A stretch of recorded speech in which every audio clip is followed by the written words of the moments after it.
அஸ்ஸலாமு அலைக்கும் வரஹ்மத்துல்லாஹ். மகாராஷ்டிரா மாநிலம் மும்பையில் ரயிலில் பயணித்துக் கொண்டிருந்த ஒரு 72 வயது மதிக்கத்தக்க ஒரு முதியவரை ஒரு கும்பல் கடுமையான முறையில் தாக்கியிருக்கிறார்கள். அஷ்ரஃப் அலி சையீத் ஹுசைன் என்ற அந்த முதியவர் தன்னிடம் மாட்டிறைச்சியை வைத்திருந்தார் என்பதற்காக ரயிலில் பயணித்து அவரை கடுமையான முறையில் தாக்கியிருக்கிறார்கள். அவரை கொலை செய்வதற்கு முயற்சித்த அந்த கும்பல் ரயிலில் இருந்து கீழே தள்ளுவதற்கு அவர்கள் முயற்சி செய்த பொழுது அங்கு ரயிலில் பயணித்த சில பொதுமக்கள் தலையீட்டின் காரணத்தினால் இன்றைக்கு அந்த முதியவர் உயிர் பிழைத்திருக்கிறார். ஆனாலும் அந்த வயது முதிர்ந்தவரை கடுமையான தாக்கக்கூடிய அந்த காட்சியானது இன்றைக்கு சமூக ஊடகங்கள்ல வைரலாகி பரவி வரக்கூடிய நிலையை நம்ம பார்க்கிறோம். அந்த முதியவர் ரயில் நிலையத்தில் உள்ள காவல் நிலையத்தில் அவர் புகார் செய்து அந்த புகாரை பதிவு செய்த காவல்துறையினர் சாதாரண ஒரு வழக்காக, எப்படி ஒரு ரோட்டை ஒரு 2 பேர் சண்டை போட்டுக் கொண்டால் எப்படியோ அது போன்ற ஒரு வழக்காக பதிவு செய்து உடனடியாக அவரை ஜாமீனிலும் வெளியிட்டிருக்கிறார்கள்.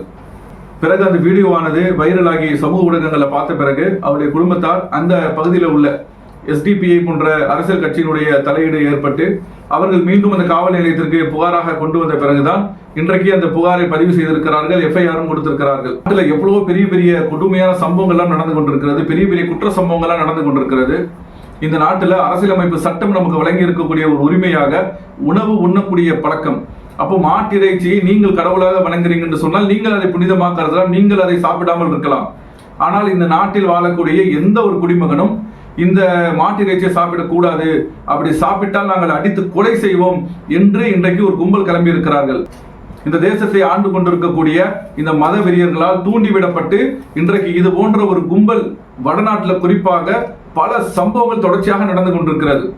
உத்தரப்பிரதேசத்து மாநிலத்தில் நடந்த அக்லா கொலை சம்பவத்தில் இருந்து கிட்டத்தட்ட இந்த 10 ஆண்டுகள்ல எண்ணற்ற உயிர்களை இந்த மாட்டிறைச்சியின் பெயரால் இந்த நாடு இழந்திருக்கிறது.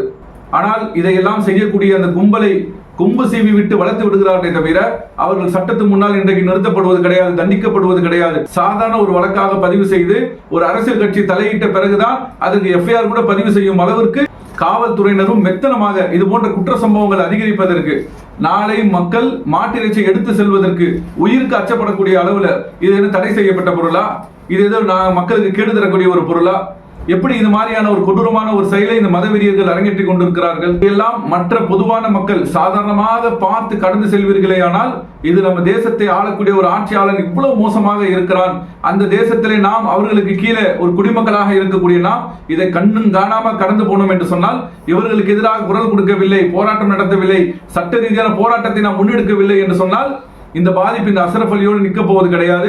நாளைக்கு எல்லா விஷயங்களையும் எல்லா சமுதாய மக்களையும் பாதிக்கக்கூடிய இதை விட இன்னும் பெரிய ஆபத்தை நாம் எதிர்காலத்தில் முன்னோக்கி இருக்கிறோம்.